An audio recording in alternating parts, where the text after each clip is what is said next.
What's going on YouTube? West Hobbies RC. So today we are starting a brand new build series. And as you can see, we have a lot of stuff laid out on the table here. So we have the all new Goblin 580 RAW. And we have everything we need to build it. So this helicopter was brought to me by a buddy of mine, David. I want to thank you for letting me build this for you because I really like the Goblin RAW series and I want to be building a KSC 700 soon. So I'm excited to build the 580 RAW. So as you can see, we have everything here. So we're going to go with, of course, the Goblin 580 RAW kit. We are going to go with torque servos. We have the CL 1208s for the cyclic and the BL S0704T for the tail servo. We're running an X-Nova motor.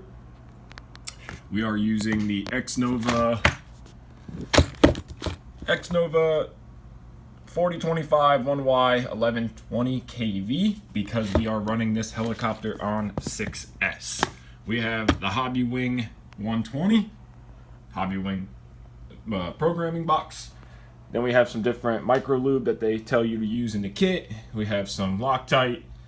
We have some servo adapter plates because depending on which size servos you are running, depends on if you need these or not. So we're not quite sure if we need them, but we got them. He runs EC5 connectors, so grab me some EC5 connectors to do for him. And then we have these little servo spacer grommets. So when you are mounting on electrics, you can hard mount your servos to your frames. Nitros and gas helicopters, you should never do that.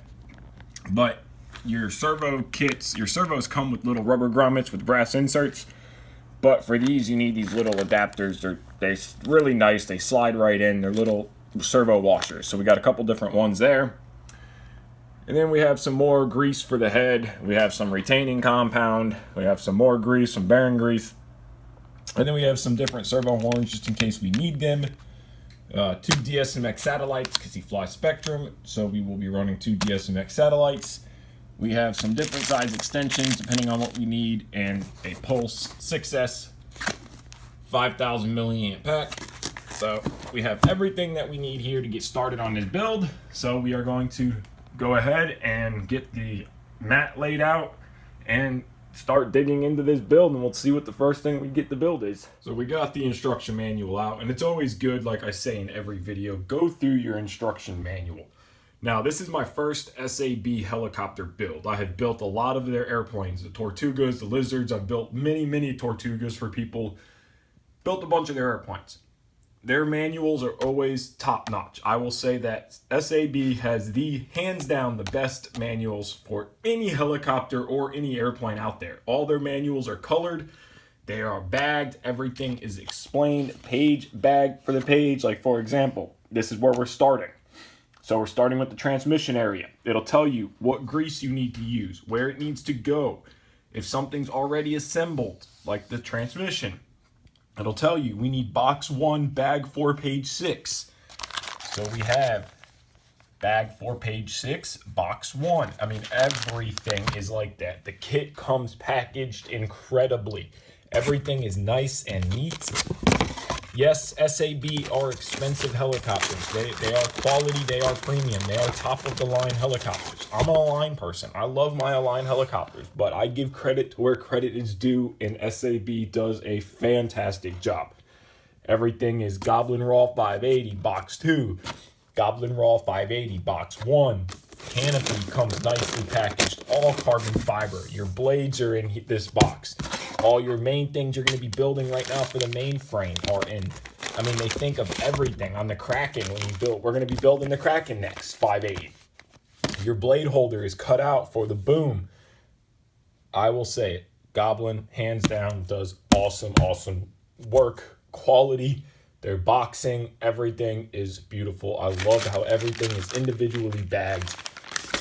Guys, they're expensive, but they are well worth the money. So I'm going to get the camera set up on a tripod, and we are going to get to building the first step. Actually, the first step is doing the tail push rod, but I'm going to save that step until we get this done. All right, so first things first is the transmission. So the transmissions come already pre-assembled and greased, everything. You don't need to touch it. It tells you that in the instruction manual that it is ready to just go. So the first step is going to be getting your bag 6-2, which is going to come with the main pulley and a copper shim. And then you're going to want to use, I'm using what they recommend, the flywheel bearing lube. And we are going to put a little bit, so you'll see that there's two sides to this pulley. There's a elongated side and then a shorter side. So the shorter side goes towards the bottom of the transmission assembly. So we're just going to put a little bit of the grease inside. And then we are going to get our copper washer. We will slide our copper washer on first. And then take our shaft. I'm going to spin it and slide it down into place. Wipe the excess grease off. We're just going to put a tiny bit right here and a tiny bit right there. Okay, so now, should have had a paper towel ready. Now we are going to take our shim. So they give you two shims in the bag. And now this bag is 6-3. So all this is coming from bag 4, page 6, box 1. So now we are going to take a shim. It doesn't say to put two shims or one shim. So I'm going to assume that if you need two shims, you do two, but you start with one. So we're going to slide a shim, and we're going to take our second pulley. We're going to slide it down and see how it lines up. And with one shim, it lines up perfectly. But just for the heck of it, let's throw a second shim and see what it lines up like. But I'm going to assume and say that you only need one shim on this particular build for this kit. And two shims lines up actually better. So we're going to use two shims. So now it's a 2.5 millimeter driver. We're going to get our screw ready. So we are going to be using the recommended thread locker medium strength. I cleaned all the screws prior. So we will put just a line of thread locker on. And it's a gel style thread locker. So then we will slide through the top, like so. Oh, I lost the pin where it was. There we go. Okay, and then just run it down. Give it a good, nice tighten. Okay, so now spin it, make sure everything spins freely. It does, no binding, no scraping. Okay, so now we can move on to the second part, which is on page 6 of the manual, box 1, bag 6, and is going to be your servo mounts. So I'm going to go ahead and get these opened up, and then we'll start throwing them on. All right, so now we are going to install the first servo plate. So now the plates that they give you in the kit are for the mini servos. If you want to use full-size servos, you can, but you need to get the full-size servo mounts, which is part number H1217-S for this mount, and H1207-S for this mount, and that will allow you to use full-size servos. So now, we're going to mount this way. This is going to go on this way. So you'll notice that there's a recessed cutout here, and it is bumped up there, so it will only fit on one way properly, and you'll notice that the servos will be, or the screws will be countersunk. So it is a 2 millimeter driver, already Loctited the screw. We're gonna run it down, leave it loose, just snug it up, grab your neck screw, dab a Loctite. Again, I already cleaned the screws, but clean the screws separately. Run it down. Just snug it, don't tighten it yet. Grab your neck screw, dab a Loctite, and you guys know the drill. Don't need a ton of Loctite, but enough to make the Loctite work. So we will run these down. Now we can snug this up. This is your rear servo mount, and I'm assuming anti-rotation bracket. Sorry, I didn't mean to knock into you guys. Hoping I make you dizzy. So now next step. So now we're going to go to the other side of it, and we are going to be grabbing this mount. So now this mount will be a 2.5 millimeter driver for the screws. And again, Loctite. Remember your Loctite. Loctite, Loctite, Loctite. So now this mount is going to go on. Stop rolling away, driver. It's going to go on this way. So you'll notice flat side, countersunk side, going to go on like so. Again, run the screws down. Don't tighten nothing until you get all the screws in, but SAB quality, everything fits together flawlessly like it should. You never have to worry about SAB quality. Okay, run your next screw down. Tighten it all the way up. Now you can snug the other one up. Tighten it down good and tight. Now we move on to the last servo mount, which is this guy right here. So it is the same on both sides. So if you're looking at the transmission this way, okay, you'll see where it says CCPM 120. The other side says CCPM 120, and you'll notice the little red plate. So the little red plate away from you, flat side towards you, this mount is going to go on like this. So we will line up our holes. They line up. So let's grab, these are going to be 2mm driver. They have little beauty ring washers, a little bit of Loctite, and put it through your plate. Run it down. The other side lines up flawlessly, and do the same. Grab your other screw, beauty ring washer, Loctite. Okay, and run it down. Tighten both of these up, and then your transmission is completely assembled. And then we can move on to the servos. So now your transmission and servo mounts are assembled. Your pulleys are on. Again, make sure everything is free. Your one way is working like it should. And now let's move on to mounting the servos. All right, so I went ahead and did all the servo horns off camera just to speed it up a little bit. So in the manual, they tell you that you want 17 to 18 millimeters from the center of this bolt to your ball.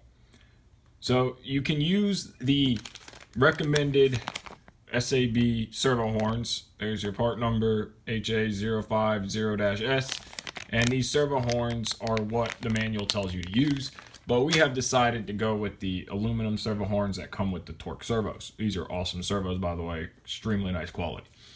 So in the bag 7-1, you get this little servo. It goes on the servo like this, and it tells you, not on the back servo, but on the front cyclic servos, and it tells you where the servo horn needs to be. So you mount the servo horn and trim the servo to where this fits like that. So that way when the servo is mounted in the helicopter, you have a perfect 90-degree servo horn. So now we're going to go ahead and mount the servos. So we have our transmission here. We're going to have one servo like this, and then we are going to have one servo like this. They're going to go like that.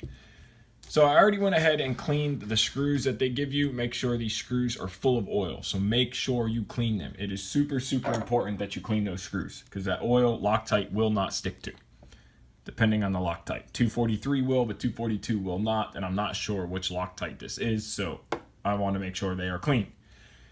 So we have little carbon fiber servo spacers. So we're going to slide through there, our servo horn, and then we are going to slide our little brass servo inserts that I explained in the beginning of the video. And then we are going to slide our servo together and just start the screw, okay? And then we want to, well, this is going to be a pain, so let's undo this real quick. So we want to take our little brass insert, slide it into the servo. So we're going to slide our little brass insert into the servo. Take our next little brass insert and slide it into the servo. And then just basically do this and then bolt the servo down. So you want to stop being a pain. Okay. So now we're going to take our screw and insert, start your screw, grab your next screw, a little bit of Loctite. Get your screw Loctited up. We are going to slide it through, start that screw, and then do the same for the bottom. again, we are going to try to position this where I can see it and you guys can see it. So let me do that because you guys won't see it, and then we will be back. All right, so our spacers are in. Now we're going to take our carbon fiber little spacer plate. We're going to slide it into here. Then we are going to take a screw with Loctite, of course. Trying to do this while holding the transmission up at the same time is definitely not easy. So we're going to put a little bit of Loctite on the screw. And we are going to slide it in and get it started. Once we get one started, we can grab another screw, get the other side started, and then do this for the other two cyclic servos, which I won't bore you guys doing that. So we will just do this. And then whenever you're done with your servos and your Loctite, you can take a little bit of rubbing alcohol on a paper towel and just go through and clean up any excess Loctite that goes off the servo.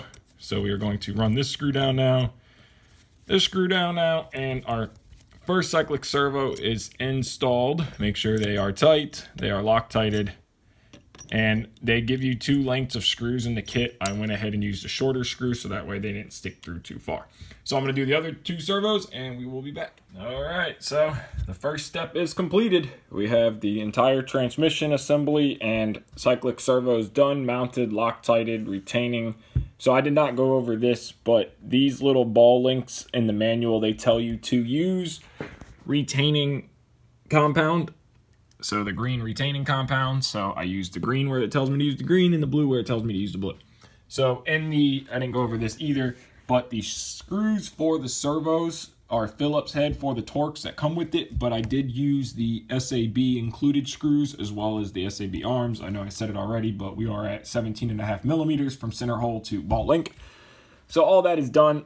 We have the little copper spacers in there like I explained at the beginning of the video. And we have everything Loctited and torqued down with the carbon fiber plates. So now we can move on to the next step, the mainframe. I have the manual sitting right here so I can look through it as I'm building. So now we're going to set this guy aside and dig out the mainframe parts, and let's get started on that. The next step is going to be assembling the lower or upper frame. I guess this would be the upper frame since this frame bolts on to right here of the transmission. So we have our little inserts pulled out of the bag. This was bag 8 box 2, or page 8 for box 2. So now I'm going to go ahead and get all these inserted. Not going to bore you guys with doing that, but they go like this and then like this and so on. So I'm going to get those inserted, and then we will be back when we are ready to get the frame sides put on to the transmission. Right, so we got the frame sides done. We got the little inserts put in. Now remember, you want to make a left and a right side. So these are going to be the same either way. These are just cut carbon. They are countersunk holes on both sides for the screw. So just remember that, because these are going to go here. So you want a left and a right. So of course, Loctited, everything's done. So these are done. So now our next step is to bolt these onto the transmission unit. One thing, even the manual says this, so I recommend it as well. And I do this with all carbon fiber. Anything that carbon fiber is near wires, they'll tell you right here on page 8 to wet sand and make sure that you remove, because carbon fiber can be sharp. So I know it doesn't feel sharp and you can rub your hand on it and you're not cutting yourself, but to wires, this can be a problem. So it's just good to take a little 1000 grit sandpaper, wet sand. I would start about here and work my way forward, and then do the same in the back as well.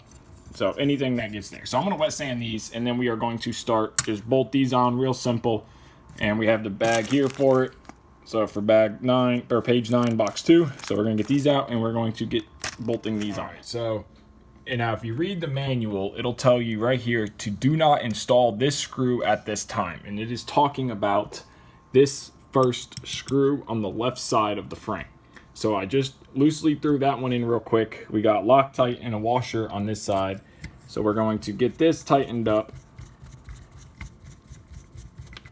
and then do that the same all the way around. Tighten this one up, okay? And then if you notice in the bag, you get one shim. Okay, you get one little tiny shim. And I'm not quite sure, but the manual tells you to use that one shim on the first bolt, the left side of the frame. I don't know why, but I'm going to build it according to the manual. So we'll be using one shim on the first bolt on the left side of the frame. So now I'm going to go ahead and get all the other bolts in, get it tightened down. We're going to loosely just put this one in so we don't lose it, but that way we can take it back out for whatever reason. And then this whole part of the frame assembly is complete. So now we got the upper, I guess these are the upper frame sides attached to the transmission and cyclic servos. And then now next is going to be the head assembly, but this video is already getting long enough. So I'm going to go ahead and end this video off here. Part 1, part 2, we'll get the head and all that stuff done, but I'll try to keep these to 20-minute build sections. So thank you guys for watching. I hope this has helped some of you. I hope you guys are excited about the Goblin RAW 580 build, because I know I am, and I am super honored and excited to build this thing. The Goblin RAW is my favorite series of helicopters, and I can't wait to build my own 700 KSC. And then after working on this and building this thing, I'm probably going to have to build me a 580 as well. So thank you guys so much for watching. Take care. Hope this helps you. Subscribe, give this video a like, and have a great day.